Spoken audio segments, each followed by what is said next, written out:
நமது ஆண்டவரும் இரட்சகருமாய் இயேசு கிறிஸ்துவின் உன்னத நாமத்திலே உங்கள் யாவருக்கும் அன்பின் ஸ்தோத்திரங்கள் சொல்லி இந்த நாளின் தியானத்திற்கு உங்களை தயவோடு அழைக்கிறோம். இந்த நாளின் தியான பகுதி 125 சங்கீதம் 125 தியான வசனம் 125 சங்கீதம் முதலாம் வசனம். சங்கீதம் 125:1.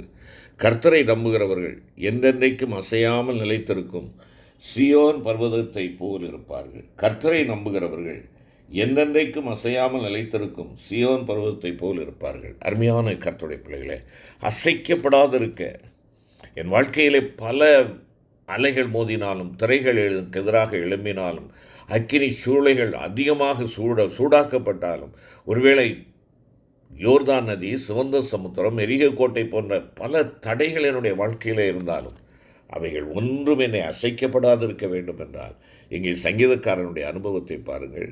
கர்த்தரை நம்புகிறவர்கள் என்றென்றைக்கும் அசையாமல் நிலைத்திருக்கும் சியோன் பர்வதத்தை போல் இருப்பார்கள் என்று சொல்லுகிறான். அவன் சந்திக்காத போராட்டமே இல்லை. எத்தனை வேதனைகள், ஓடிக்கொண்டே இருக்கிறான்.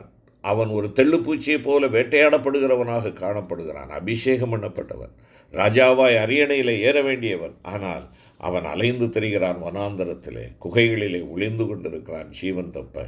என கேட்டுக்கொண்டிருக்கிற அருமையான கர்த்தருடைய பிள்ளையே, அப்படிப்பட்ட வேளையில் கர்த்தரையே தன்னுடைய நம்பிக்கையாக கொண்டிருக்கிற அவன் சொல்லுகிறான், கர்த்தரை நம்புகிறபடினாலே நான் என்றென்றைக்கும் அசையாமல் நிலைத்திருக்கும் சியோன் பர்வதத்தை போல் இருப்பேன் என்பதாக குறிப்பிடுகிறான். 21 சங்கீதம் 7வது வசனத்திலே ராஜா சொல்லுகின்றதான வேளையிலே, ராஜா கர்த்தர் மேல் நம்பிக்கையாக இருக்கிறார், உன்னதமானவருடைய தயவினால் அசைக்கப்படாதிருப்பார் என்ற வசனத்தை நாம் வாசிக்கிறோம். ஆம் தெய்வ பிள்ளையே, கர்த்தர் மேலேயே தங்களுடைய நம்பிக்கை வைத்திருக்கிறவர்கள் ஒரு காலம் அசைக்கப்படுவதில்லை. கர்த்தாவே, நான் என் உத்தமத்திலே நடக்கிறேன், நான் கர்த்தரை நம்பியிருக்கிறேன், ஆகையால் நான் தள்ளாடுவதில்லை. செம்மையானவனுக்கு, அதாவது உத்தமனுக்கு இருளிலே வெளிச்சம் உதிக்கும், அவன் என்றென்றைக்கும் அசைக்கப்படாதிருப்பான் என்று சொல்லி சங்கீதம் 26:1 மற்றும் 112 சங்கீதம் 4 மற்றும் 6 வசனங்களிலே நாம் வாசிக்கிறோம். ஆம், கர்த்தரையே தங்கள் நம்பிக்கையாக கொண்டிருக்கிறவர்களே உத்தமமானதொரு வாழ்க்கை செய்கிறவர்களாவர். அருமையான கர்த்தருடைய பிள்ளைகளே, இந்த உத்தமமான வாழ்க்கை செய்யும் ஒரு அனுபவம் உங்களுக்கும் எனக்கும் இருக்கிறதா? சத்தியபரனாகிய அவர் மேல் நாம் நம்பிக்கை வைத்து உத்தமராகிய அவருடைய உத்தம பாதத்தை நாம் பற்றி கொண்டு அவருடைய அடிச்சுவட்டுகளில் நடக்க நம்மை ஒப்புக் கொடுப்போம். தேவன் ஆபிரகாமை ஒரு நாள் அவனுடைய கூடாரத்தினின்று வெளியே அழைத்து, நீ வானத்தை எண்ணாந்து பார், நட்சத்திரங்களை எண்ண உன்னாலே கூடுமானால் அவைகளை எண்ணு என்று சொல்லி, பின்பு அவனை நோக்கி, உன் சந்ததி இவ்வண்ணமாயிருக்கும் என்றார். அவன் கர்த்தரை விசுவாசித்தான், அதை அவர் அவனுக்கு நீதியாக எண்ணினார். தனக்கு வாக்குத்தத்தம் பண்ணினதை நிறைவேற்ற அவர் வல்லவராய் இருக்கிறார் என்று அவன் பல வருடங்களாக முழு நிச்சயமாய் நம்பி அவரை மகிமைப்படுத்தி கொண்டிருந்தான். ஆனாலும் அந்த வாக்குத்தத்தம் நிறைவேறுவதற்கு காலதாமதமான போது அவன் நம்பிக்கை இழந்து சாராளின் வார்த்தைகளுக்கு செவி கொடுத்து எகிப்து தேசத்தாளாகிய ஆகார் மூலம் ஒரு சந்ததியை பெற்றுக்கொண்டான். அவன் இவ்விதம் செயல்பட்டதை அவன் தன் உத்தமத்தை இழந்து போனதாகவே தேவன் கணித்து அதை அவனுக்கு உணர்த்தும் பொருட்டாக அவனை நோக்கி சொல்லுகிறார். ஆதியாகமம் 17ஆம் அதிகாரம் 1வது வசனத்திலே, நீ எனக்கு முன்பாக நடந்து கொண்டு உத்தமனாயிரு, நீ எனக்கு முன்பாக நடந்து கொண்டு உத்தமனாயிரு என்று கூறினார். அதன் பின்னர் அவன் சர்வ வல்லமையுள்ளவராகிய தேவன் மேல் மாத்திரம் தன் நம்பிக்கையையும் விசுவாசத்தை வைப்பதன் மூலம் அவருக்கு முன்பாக உத்தமனாய் நடந்து கொண்டு தனக்கு வாக்கு பண்ணப்பட்டிருந்த சந்ததியை பெற்றுக்கொண்டான் என்று சொல்லி நாம் பார்க்கிறோம்.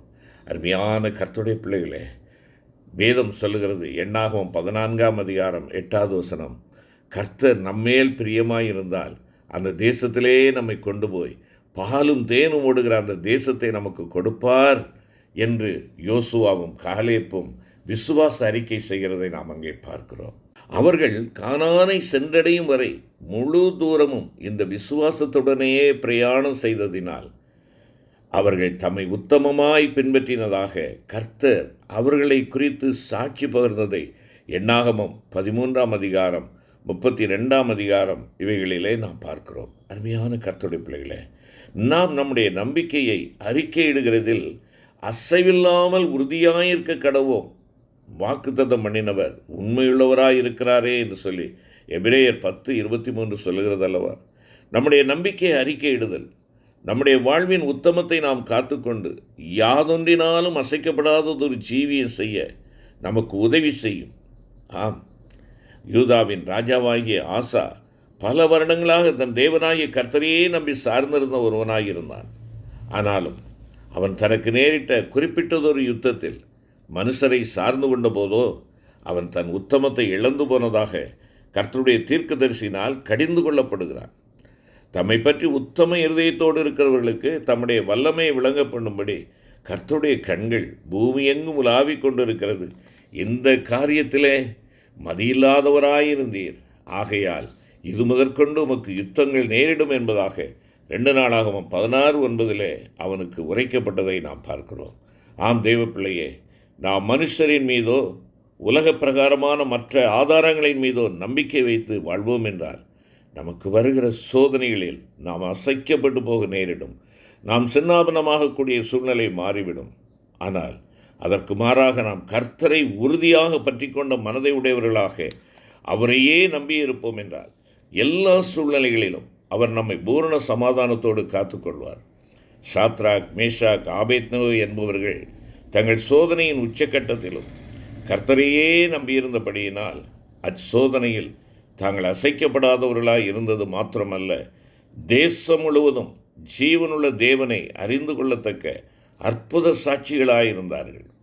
அவ்விதமாகவே நீங்களும் நானும் எல்லாவற்றுக்காகவும் கர்த்தர் மேலேயே நம்பிக்கை வைத்து வாழ்வோம் என்றால் எத்தனை விதமான கடும் சோதனைகளிலும் நாம் ஒரு காலும் அசைக்கப்பட்டு போவதில்லை.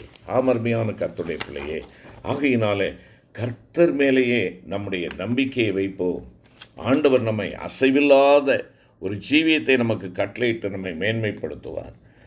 நிறைவாக நாம் பார்ப்போம் என்றால் உண்மையின்படியே வாழுகின்ற ஒரு வாழ்க்கை, இல்லை என்றால் சத்தியத்திற்கு உகந்த ஒரு வாழ்வு வாழுதல், சத்தியத்தின்படியே வாழ்வது. கர்த்தருடைய சத்தியத்தின்படியே தங்கள் வாழ்க்கையை கட்டியெழுப்பிக் கொள்ளுகிறவர்கள் அசைக்கப்படாதது ஒரு வாழ்வு செய்கிறவர்களாக இருக்கார்கள். சங்கீதம் 26:3 மற்றும் 12 பார்க்கின்ற பொழுது, உம்முடைய சத்தியத்திலே நடந்து கொள்ளுகிறேன், என் கால் செம்மையான இடத்திலே நிற்கிறது. 40 சங்கீதம் 2 பார்க்கின்ற பொழுது, என் அடிகளை உறுதிப்படுத்தினார் என்று சொல்லுகிறது. தாவீதின் உறுதியான நிலைவரமான ஒரு அறிக்கையாக இருந்தது என்று நாம் பார்க்கிறோம். என் வார்த்தைகளை கேட்டு அவைகளின்படி செய்கிறவன் ஆழமாய் தோண்டி கற்பாறையின் மேல் அஸ்திவாரம் போட்டு வீடு கட்டுகிற மனுஷனுக்கு ஒப்பாயிருக்கிறான். பெருவெள்ளம் வந்து நீரோட்டம் அந்த வீட்டின் மேல் மோதியும் அதை அசைக்கக்கூடாமற் போயிற்று, ஏனென்றால் அது கன்மலையின் மேல் அஸ்திவாரம் போடப்பட்டிருந்தது. என்னை கேட்டுக்கொண்டிருக்கிற என் அருமையான சகோதரா சகோதரி, அருமையான கர்த்தருடைய பிள்ளைகளே, நாம் நம்முடைய ஆண்டவராகிய இயேசு கிறிஸ்துவின் உபதேசங்களிலே நம்முடைய ஆவிக்குரிய ஜீவியத்தின் அஸ்திபாரத்தை போட்டிருப்போம் என்றால் எவ்வளவு பெருமழை, பெருவெள்ளம், காற்று போன்ற எந்த விதமான சோதனைகள் நம்மை சூழ்ந்து கொண்டாலும், நம் ஆவிக்குரிய ஜீவியமாகிய வீட்டின் மேல் பலமாக மோதினாலும் நீங்களும் நானும் அசைக்கப்படவே மாட்டோம். யோவான் ஸ்நானனுடைய பெற்றோரை குறித்து அங்கே ஆண்டவருடைய வார்த்தை சொல்கிறதை லூக்கா 1:6 பார்க்கிறோம். அவர்கள் இருவரும் கர்த்தரிட்ட சகல கற்பனைகளின்படியேயும் நியமங்களின்படியேயும் குற்றமற்றவர்களாய் நடந்து தேவனுக்கு முன்பாக நீதி உள்ளவர்களாய் இருந்தார்கள்.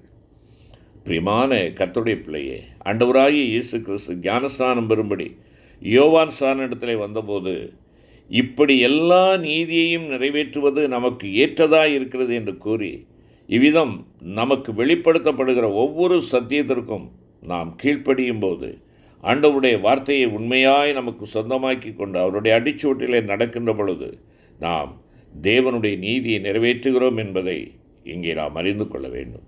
நம்முடைய தேவனாகிய கர்த்தர் நமக்கு கட்டளையிட்டபடியே நாம் அவர் சமூகத்தில் இந்த எல்லா கட்டளைகளின்படியும் செய்ய சாவதானமாயிருந்தால் நமக்கு நீதியாயிருக்கும் என்பதாக உபாகமம் 6:25 குறிப்பிடப்படுகிறது.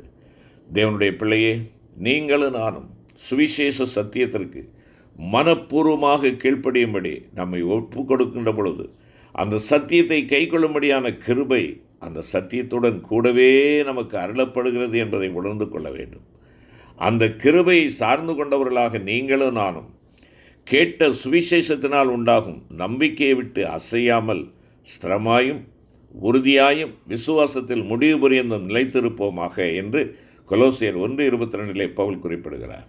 ஆம், பரிசுத்தவான்களுக்கு ஒப்புவிக்கப்பட்டுள்ள விசுவாசமாகிய உபதேசத்திலே நாம் முற்றுமுடிய நிலைத்திருப்போம் என்றார். நமது ஆண்டவராகிய இயேசு கிறிஸ்துவனுடைய வருகையில் நம்மை பிதாவாகிய தேவனுக்கு முன்பாக பிழையற்ற பரிசுத்தமுள்ளவர்களாய் ஆண்டவர் நம்மை நிறுத்துவார். நம்மை அழைக்கிறவர் உண்மையுள்ளவர், அவர் அப்படியே செய்வார் என்பதாக 1 தெசலோனிக்கேயர் 3 மற்றும் 5 அதிகாரங்களிலே வாசிக்கிறோம். என்னை கேட்டுக்கொண்டிருக்கிற அருமையான சகோதரனே, சகோதரியே, அருமையான கர்த்தருடைய பிள்ளை, இவ்விதமான சத்தியத்தை கை கொண்டு வருகிற நீதியுள்ள ஜாதியாக இருப்பவர்கள், அவர்களுக்கு கிடைக்கின்ற இல்லையென்றால் அவர்களுக்கு ஆண்டவர் கொடுக்கின்ற ஆசீர்வாதங்கள் ஏராளம். இந்த ஜாதியாக இருக்கிற நீதியுள்ள ஜாதியாக இருப்பவர்களை குறித்து வேதம் சொல்கிறதை பாருங்கள். நீதிமான் நித்திய அஸ்திபாரம் உள்ளவன், நீதிமான் என்றும் அசைக்கப்படுவதில்லை, தேவனுடைய உறுதியான அஸ்திபாரம் நிலைத்திருக்கிறது. இவைகளெல்லாம் அருமையாய் ஆண்டவரை பின்பற்றுகிற பிள்ளைகளுக்கு, சத்தியத்தின்படியே வாழுகிற பிள்ளைகளுக்கு ஆண்டவர் கொடுக்கிற வாக்குகள். ஆம், இந்த வாக்கின் பிரகாரமாக நீங்களும் நானும் யாதொன்றினாலும் அசைக்கப்படுவதில்லை. ஜெபிப்போம். ஜெபம். கிருபை நிறைந்த எங்கள் அன்பின் தகப்பனே, நாங்கள் உம்முடைய கிருபையே சார்ந்து கொண்டவர்களாக, உம்மையே எங்களுடைய வாழ்வின் மையமாக கொண்டு உம்மேல் மாத்திரம் நம்பிக்கை வைத்து எங்களுக்கு ஒப்பு கொடுக்கப்பட்டுள்ள சுவிசேஷ சத்தியத்தின் பேரில் எங்களுடைய வாழ்க்கையை கட்டி எழுப்பிக்கொண்டு அந்த சுவிசேஷத்தினால் எங்களுக்கு உண்டாயிருக்கும் நம்பிக்கையில் முடிவு புரிந்து நிலைத்திருக்க எனக்கும் எங்களுக்கும் கிருபை புரிந்தால் நம்முடைய கரத்திலே அர்ப்பணிக்கிறோம். அசைக்கப்படாதவர்களாயிருந்து உம்முடைய ஆசீர்வாதங்களை இம்மையிலும் மறுமையிலும் பெற்றுக்கொள்ள தேவரீர் கிருபை செய்யும். எங்கள் ஆண்டவரும் மீட்பருமாகிய இயேசு கிறிஸ்து மூலம் வேண்டிக் கொள்கிறோம் நல்ல பிதாவே. ஆமென்.